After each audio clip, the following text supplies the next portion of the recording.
റോഷിപ്പാൽ വളരെ പ്രധാനപ്പെട്ട ഒരു കാര്യം, നേരത്തെ മുകേഷിന് മുൻകൂർ ജാമ്യം കിട്ടിയിരുന്നു. ആ മുൻകൂർ ജാമ്യാപേക്ഷ കോടതി പരിഗണിച്ചു. മുകേഷിനെ അറസ്റ്റ് ചെയ്യുന്നതിൽ നിന്ന് വിലക്കിയിരുന്നു. എന്നാൽ മുകേഷിന് ലഭിച്ച ആനുകൂല്യം ഇപ്പോൾ സിദ്ദീഖിന് ലഭിക്കുന്നില്ല എന്നതും ശ്രദ്ധേയമാണ്. ജയസൂര്യയ്ക്കും ഇതേ ആനുകൂല്യം ലഭിച്ചിരുന്നു. അതായത് ജയസൂര്യയ്ക്കും മുകേഷിനുമെതിരെ ഉയർന്ന ആരോപണങ്ങൾ, വിശ്വാസ്യത അല്ലെങ്കിൽ സാഹചര്യ തെളിവുകൾ ആരോപണ വിധേയർക്ക് പ്രോസിക്യൂഷന് കോടതിയിൽ ഹാജരാക്കാൻ സാധിച്ചില്ല. പക്ഷേ സിദ്ദീഖിന്റെ കാര്യത്തിൽ ഇവരിൽ നിന്ന് വ്യത്യസ്തമായി സാഹചര്യ തെളിവുകളടക്കം ഹാജരാക്കാൻ പ്രോസിക്യൂഷന് സാധിച്ചു എന്നാണ് മനസ്സിലാക്കുന്നത്, അല്ലേ റോഷിപ്പാൽ? അരുൺകുമാർ, ഇക്കാര്യത്തിൽ സംശയമില്ല. അതിനപ്പുറത്തേക്ക് പരാതിക്കാരിയായ തിരുവനന്തപുരം സ്വദേശിനി കൃത്യമായ തെളിവുകൾ കൈമാറിയിരുന്നു അന്വേഷണ സംഘത്തിന്. മാത്രവുമല്ല, ഈ മസ്കറ്റ് ഹോട്ടലിൽ ഈ അതിക്രമം നടന്ന ദിവസം ഈ സിദ്ദീഖ് അവിടെ ഉണ്ടായിരുന്നു. അതിനൊപ്പം തന്നെ അവിടെ സിദ്ദീഖിനെ കാണാനായി ഈ നടി എത്തിയതായി അവിടെ രേഖയുണ്ടായിരുന്നു. ഈ രേഖകളൊക്കെ കൃത്യമായി അന്വേഷണ സംഘം ശേഖരിച്ചിരുന്നു. അതിനൊപ്പം ചില പ്രധാനപ്പെട്ട മൊഴികൾ, ചില തെളിവുകൾ, അത് ഈ ടെലിഫോൺ സംഭാഷണം അടക്കമുള്ള ചില തെളിവുകൾ, ഇങ്ങനെ തുടങ്ങിയ കുറേ തെളിവുകൾ അന്വേഷണ സംഘത്തിന് ലഭിച്ചിരുന്നു. അതുകൊണ്ട് തന്നെയാണ് അന്വേഷണ സംഘത്തെ സംബന്ധിച്ചിടത്തോളം കൃത്യമായ കാര്യങ്ങൾ ഹൈക്കോടതിയെ ധരിപ്പിക്കാൻ സാധിച്ചത്.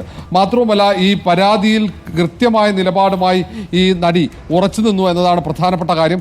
നടിക്ക് പ്രത്യേകിച്ച് പിന്തുണയൊന്നും ലഭിച്ചിരുന്നില്ല. നടി തനിച്ച് നടത്തിയ ഒരു പോരാട്ടമാണ് ഇതിൽ ഏറ്റവും പ്രത്യേകതയുള്ള കാര്യം.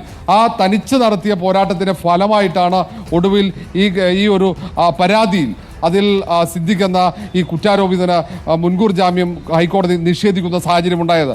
ഏതായാലും നേരത്തെ പരാതി നൽകി, ആ പരാതിയിൽ അന്വേഷണം നടന്നില്ല. പിന്നീട് ജസ്റ്റിസ് ഹേമ കമ്മിറ്റി റിപ്പോർട്ട് ഭാഗികമായി സർക്കാർ പുറത്തുവിട്ടതിന് പിന്നാലെയാണ് തനിക്കുണ്ടായ ദുരനുഭവം മാധ്യമങ്ങളിലൂടെ ഈ നടി തുറന്നു പറയുന്നത്. അതിനുശേഷമാണ് പിന്നീട് പോലീസ് അന്വേഷണത്തിലേക്ക്, പരാതിയിലേക്കൊക്കെ കാര്യങ്ങൾ എത്തുന്നത്.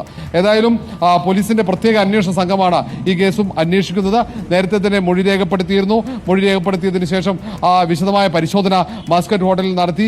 ആ ഹോട്ടലിൽ നടത്തിയ പരിശോധനയിൽ പ്രധാനപ്പെട്ട തെളിവുകൾ ലഭിച്ചത് അന്വേഷണ സംഘത്തിന് കാര്യങ്ങൾ എളുപ്പത്തിൽ മുന്നോട്ട് കൊണ്ടുപോകാൻ സഹായകരമായി എന്നാണ് മനസ്സിലാക്കാൻ കഴിയുന്നത്.